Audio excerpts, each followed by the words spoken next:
Hello, everyone. Welcome back to Blaster Masters Zero. Why am I shooting? Stop shooting that small child! Stop shooting the baby. And I was trying to shoot to the music, as I do in boring sections of games. But yeah, I saved you all the trouble of watching me climb the stairs again, so might as well. We're here for plot reasons. Oh. Your communications line is awfully easy to reach. Yeah. The Forbidden Sector. I like how this guy can just hear everything you're saying. You know, he's on this is his speakerphone. wife. Like she probably just left the damn phone on speaker. Yeah, but like... Jason, take off your freaking helmet indoors. It's rude, man. Why does he have his helmet fully on in here? It would be neat if they had a different sprite where he took off his helmet in certain rooms. Also, I gotta wonder why they let their baby with their right near their really, really probably dangerous and expensive scientific equipment. She's well behaved. And she has a tank. She'll be fine. Well, I mean, like...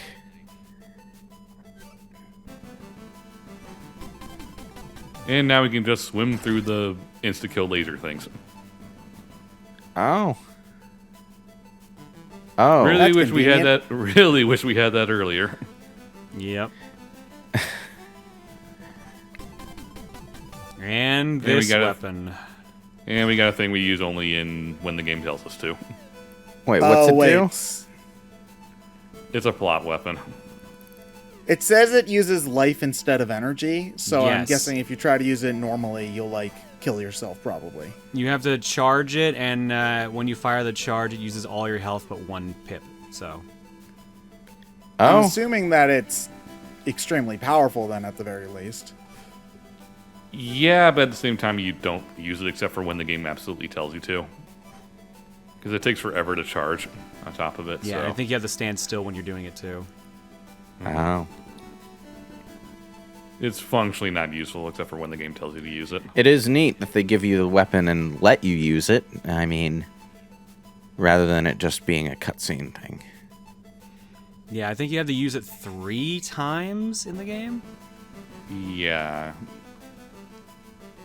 The last one's a bit of a weird thing because before you know how to get the good ending, I was just curious to see who else fumbled about with it like I did.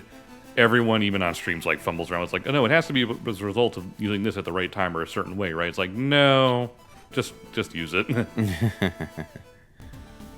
So you have to use it in order to get the good ending? We have to you use have it to in use order it, to get any period.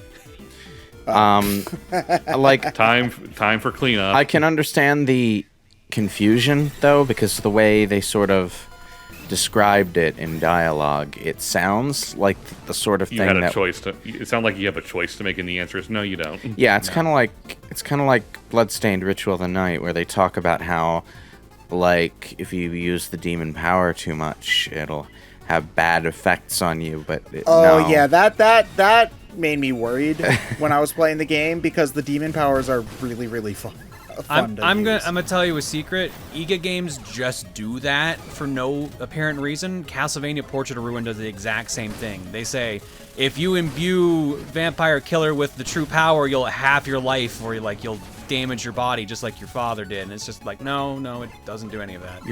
You're totally fine. Yeah, it's a diversion tactic, which is a bit obnoxious, honestly. I mean, it would be cool if the game did track how many times you used it and, like, you know, there was, like, some sort of Penalty or reward. penalty or at least change to the ending, you know. Yeah, Well, so I mean, the necessarily game change also the- does that with the VRV system too. Like, there's Kane keeps warning you, like, yo, we don't know what that thing does. Like, I mean, Don't use it so much, and the answer is you're totally fine. it's a conceptually interesting idea, but sometimes it's also annoying. Like, okay, this game has problems beyond just this, but Silent Hill Downpour, like, to get the good ending, like, I'm pretty sure the number of enemies you kill affects whether or not you can get the best ending at all. I mean, Silent Hill 2, to get the best ending, you have to make sure you go through most of the game with high health. It literally like depends on how your play style. Like if your health is low most of the time, you will get the bad ending. If your health is high most of the time, you get the good ending. Yeah, but in that case, it's like if you're behaving like you want to survive, your chances of getting the good ending go up, and that's just like that's natural, right? But I mean, I guess it depends on how you define wanting to survive. You know, like you can want to survive and be aggressive. Yeah, killing enemies I feel would be a way of showing you want to survive. Well, or just aggression.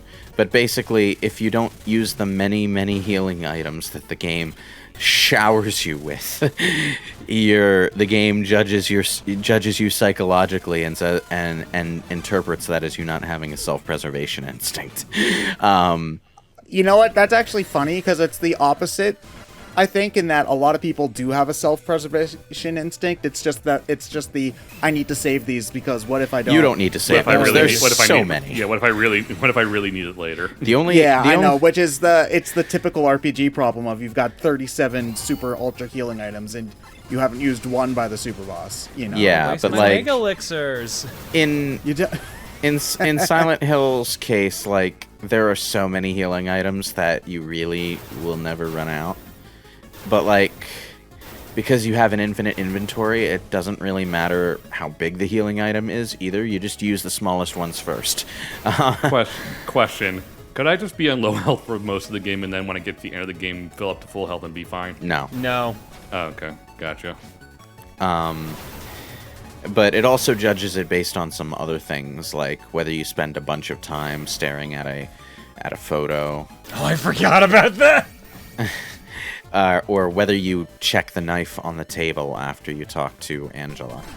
No, you can pick up the knife as an item, and it's whether you examine it or not. There's also like a really depressing file that you can read, which pushes you toward the bad ending if you read it. But not enough to really I'm just here getting dog ending. How do you get Silent Hill was UFO so ending? weird. How do you what?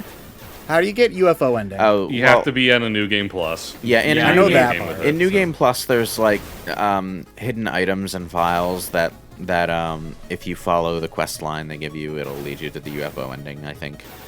Yeah, for actually two, and I think done I it. think one, it's in just a specific spot. You need a key, and you open a building. Two, it's something like Yeah. that. Threes is incredible. How you get that is the best. Threes is awesome because it ends the game in the middle. Yeah. You just get abducted by aliens halfway through. No, not even. It's a continuation of the previous UFO endings, where James Sunderland shows up in Three's UFO. Yeah, ending. you do certain things to get the UFO ending, and then when you get to the middle of the game, which is where Heather finds her dad murdered in their apartment, her dad is okay, and James Sunderland is visiting, and the aliens are there too, and they're just hanging out. And she tells them what's been going on, and they realize Silent Hill is fucking with their daughteru, and they go and nuke Silent Hill, and it's a good ending all around. Yeah. It seems like the UFO ending is the objective best ending. Oh no, UFO and dog is. endings are considered the best. But I love what you have to do to get the UFO ending in 3. When you get a New Game Plus, there's an item that you can unlock that transforms Heather into like a Sailor Scout, like a Sailor Moon type superhero. A magical girl, yes. Yeah, and you have to, I think, kill 75 enemies with the Heather beam or the Love beam. I forget which one it's called. So you literally have to magically kill 75 enemies before you get back to your apartment. Yeah, I think there's 2 different beams, but I'm not sure. But yeah, I think you're right. I think one's like a full charge and one's a light charge. Yeah. But yeah, it's pretty out there.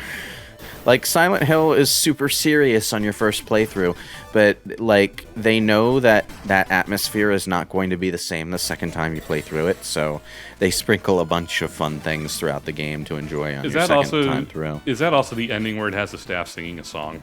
That's Threes, yeah. That's Silent Hill no Yuta. Wait, like it's literally the staff of the game singing a drunken song. It's the Silent Hill song, and each verse is about a different character from the game. And it's like, these people are all idiots. Why don't they just leave? Oh, well. My favorite part is where they just start saying Douglas, but they have to do like a weird voice every time they do it. So like, Douglas. What? We need to Yeah. we need to do more Silent Hill games for this channel. Silent Hill's great. Oh, but that HD remaster that they did, that's the best way to play them, isn't it? Not on PS3. No. I know, I'm just dicking. There is a way. Konami literally lost the source code for all those games. There is a way to play the game in HD, but it involves a modded PC release. There's a pretty impressive HD mod for both Silent Hill and both Silent Hill 2 and Silent Hill 3, because they both have PC ports.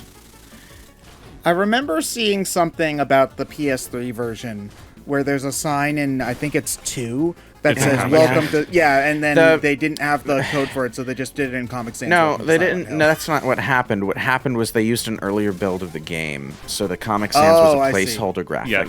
Okay. So basically, what happened was Konami legitimately lost the source code to the games.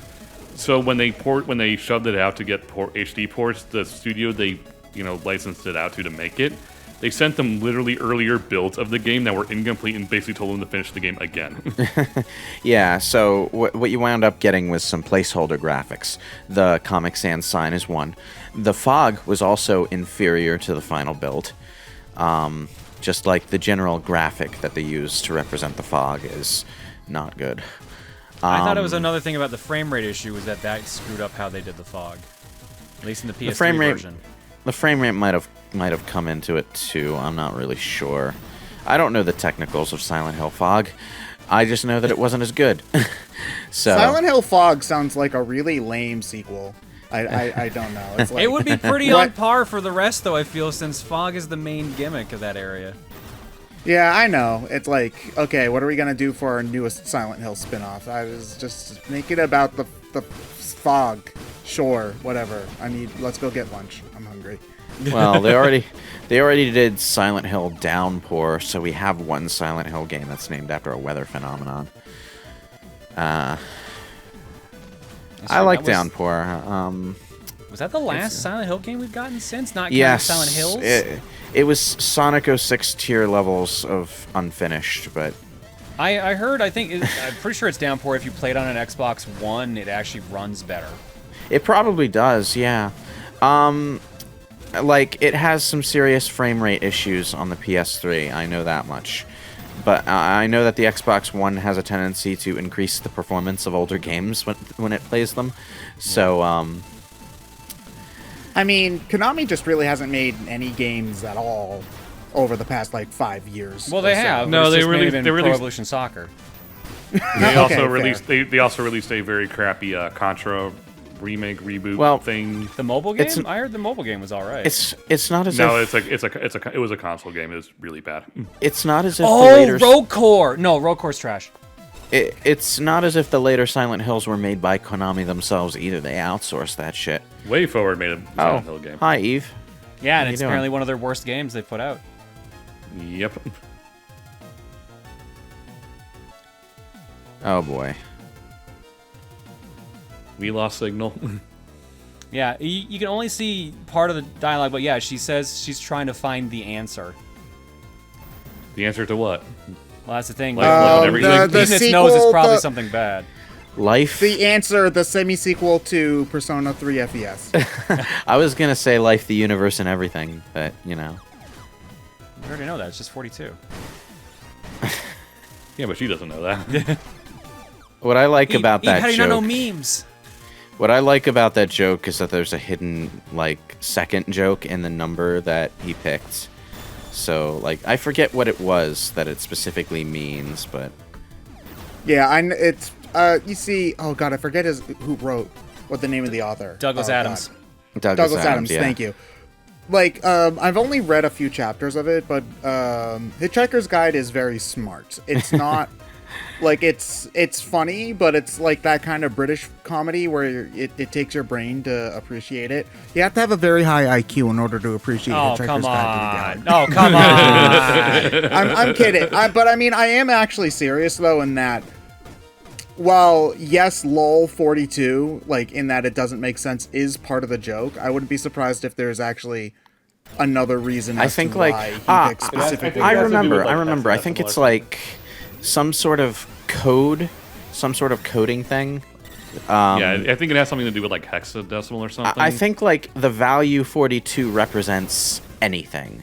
Like, yeah, it's a value encoding that represents literal nothing. You can give it any value you want. Hence, life's meaning is whatever you make of it. Yeah, that's what it was, and that's like a nice, sincere kind of message hidden in a stupid joke.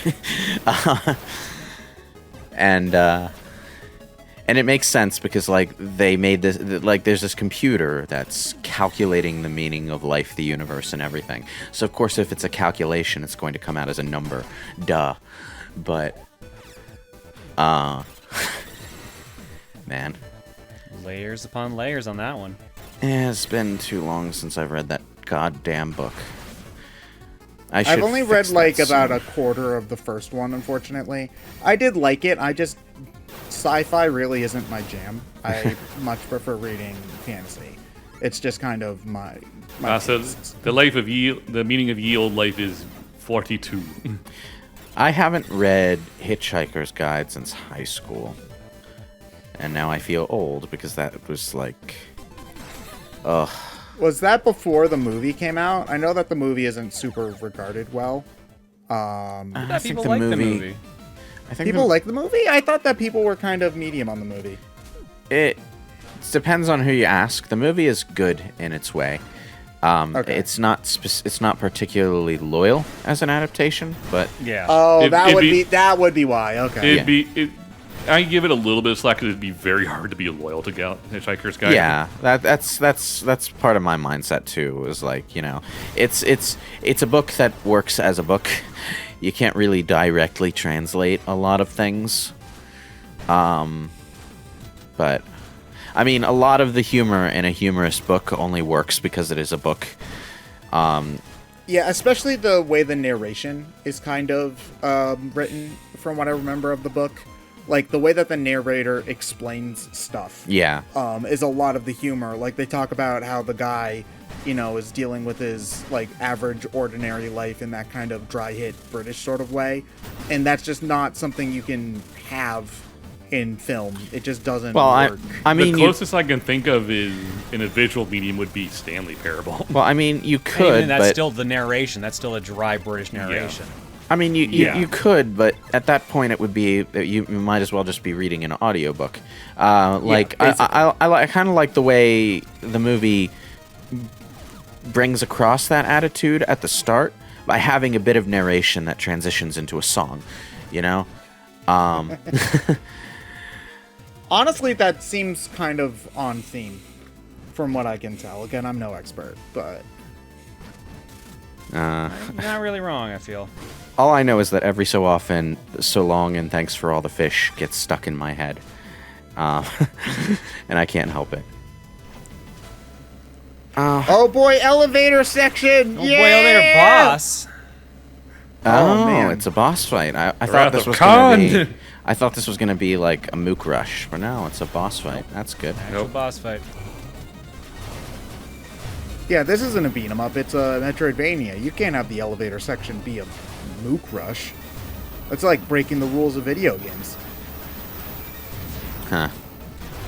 Video games break that rule too often. They should stop. Oh. Ow. Yeah, they're not screwing around. They want you dead. No. This boss is just... I don't even remember this giant laser. I remember, like, crashing those panels into it because it does a lot of damage if you do. But they're also... Yeah, Ryan, but you do not give a crap about that laser. I have hitting more you. health. I have more health than it does. Okay. We now learn the ability to drive up walls. We are now the Batmobile. Oh, you can see it. Never mind. It's just yeah, right very there. barely. Oh, you see, the way that I have my my video player is, it actually has like the X button and the minimize and expand logos over it, so I couldn't see that anything was Yeah, no, I had it covering it too, but I could just see the very tip of it there.